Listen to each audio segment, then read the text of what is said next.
Ladies and gentlemen, I am so excited for the beginning of the 2019 fantasy football season. So excited, I can't even really put it into words. But one of the reasons I'm excited is because the quarterback position is probably going to be one of the deepest it's ever been, which means on Sundays, it might be really hard to pick a starter. Just how hard will it be? Well, let me think of a good analogy here. It's going to be just as hard as...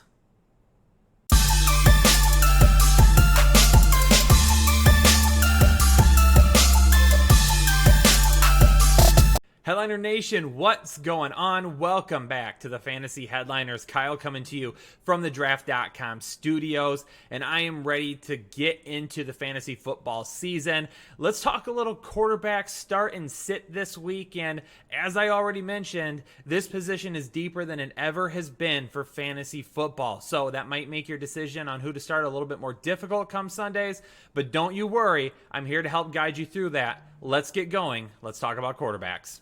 All right, first game of the season, a Thursday night tilt in Chicago with the Green Bay Packers coming into town. And Aaron Rodgers, he's a must start every single week. You're very rarely going to put him on the bench. The only time you won't start Aaron Rodgers is if he is injured. Now with Mitchell Trubisky, he hasn't quite reached that level of play yet. The one thing I'm most concerned about with Trubisky is his consistency. He lacked that last year. And even though this is a home game, and even though it's the very first game of the season, the crowd is going to be pumped, this Packers defense is a lot better this year than it was last year. I need to see Mitchell Trubisky before I start running him out there. Now, in a one quarterback league, I'm definitely going to find another starter this week.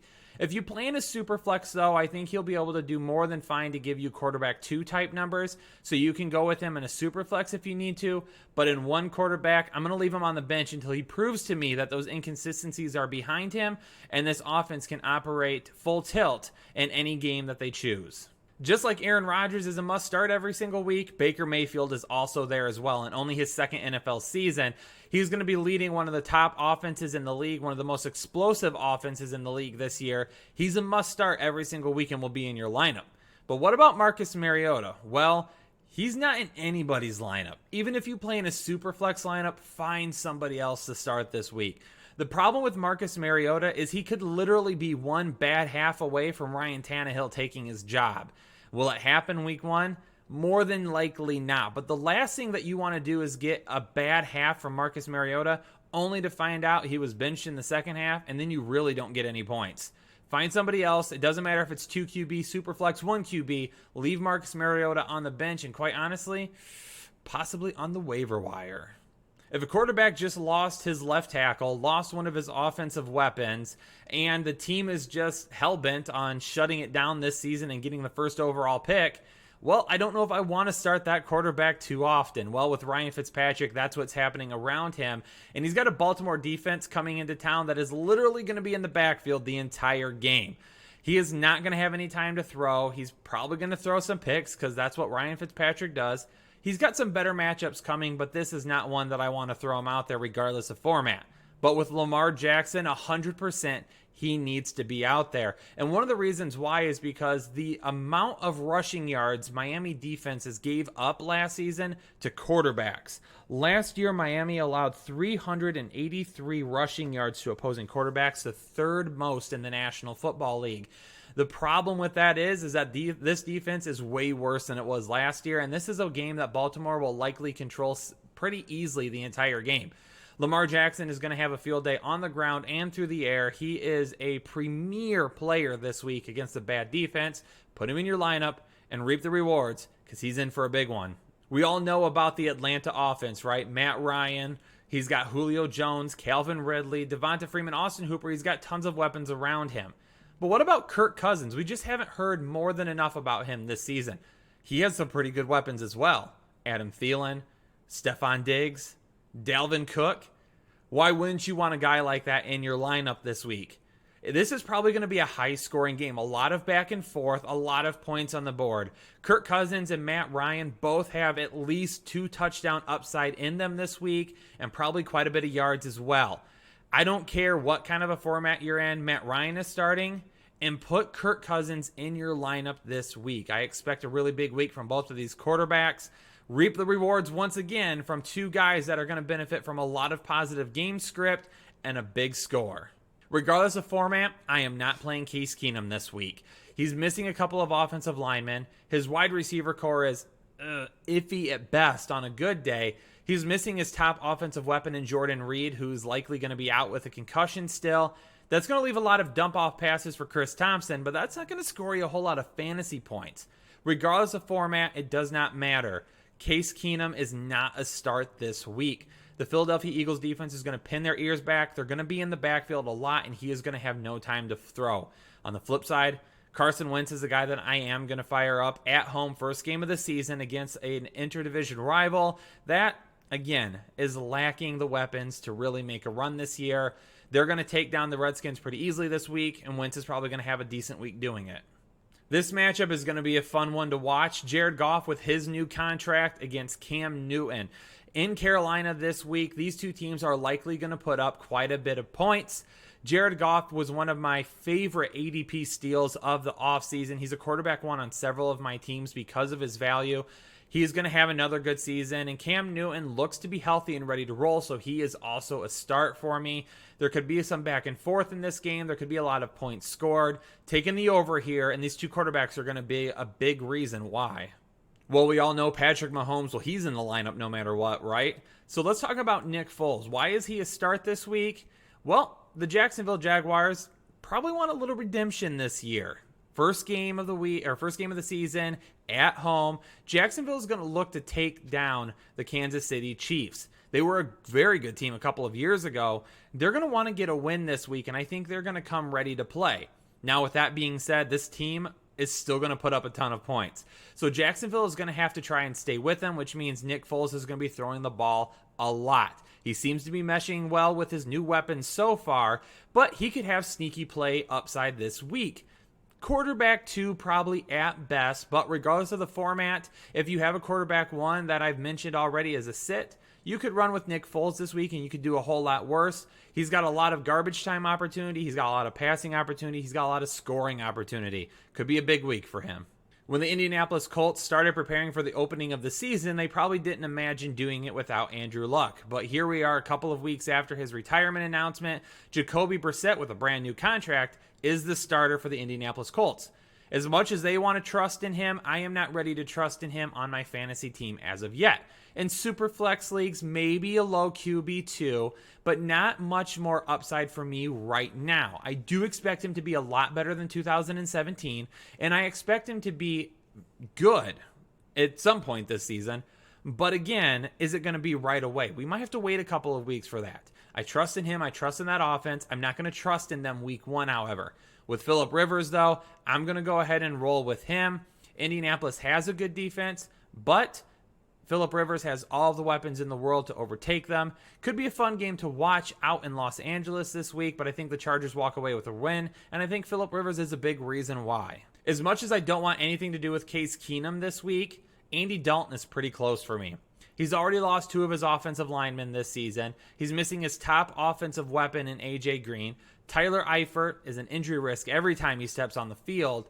This could be a rough game for him against a Seattle Seahawks team that just traded for Jadeveon Clowney and is looking to be trending up on defense. Now, with that being said, Russell Wilson is a guy you start every single week. This is a guy that on the ground, through the air, he's going to get you fantasy points. He's going to be a reliable starter. Put him in your lineup this week. No issues whatsoever. He'll be good. Dak Prescott and Eli Manning this week, and it sounds like Ezekiel Elliott is very close to a new contract. Now, as of this recording, he didn't have one yet. But as we've been saying all offseason long, we anticipate Elliott being there week 1, ready to go. I think he will be, and if that happens, Dak Prescott is even better. He's got top 12 QB potential for me this week. I definitely like him against a New York Giants defense that I just don't think is going to be that good this year. They're going to control the ball at home. Dak Prescott's going to have a good week. On the flip side, Eli Manning, probably not so much against what I also believe to be one of the top defenses in the league this year. And this is coming from a guy that's not even an actual Dallas Cowboys fan. I'm just excited to watch them play. Tons of upside with everybody on that team. This week, Dak Prescott included. Eli Manning, let's skip him for now. As much as it pains me to say, Matthew Stafford, for the time being, is going to be a sit for me regardless of the format. Trust me, Matthew Stafford is one of my favorite players. I want to root for him. I want to see him do well.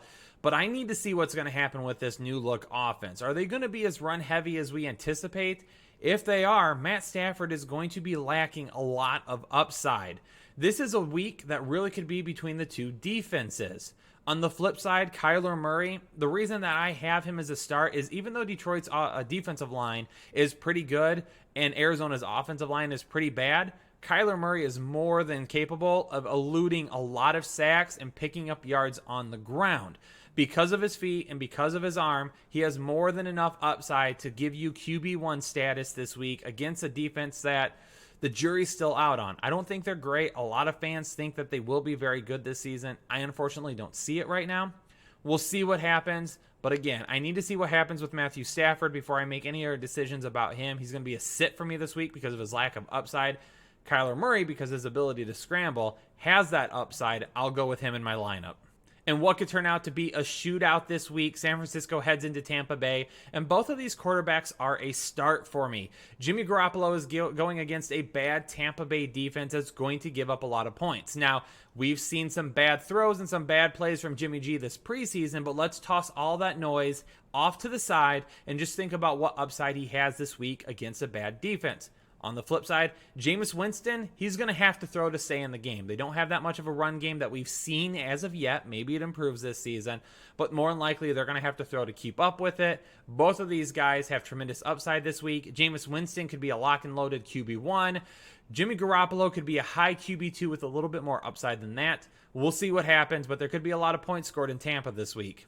Anytime the Steelers and the Patriots get together, it's an exciting game, and this week will probably bring more of the same. Roethlisberger and Brady are both a start for me this week, and Brady, who I've been very critical of this offseason, has been flying up my rankings. Josh Gordon is ready to go. He is game ready. He is prepared. He has a lot of upside.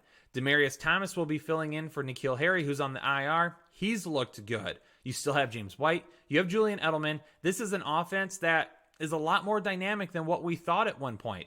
Maybe Bill Belichick does the old bait and switch on us as normal, and they go from being a team that we expected to run an awful lot to a team that's going to continue to pass, especially one that has to face an offense like the Steelers this week. I like them both. Put them both in your lineup. Brady could be in for a really good week at home while they're raising another banner.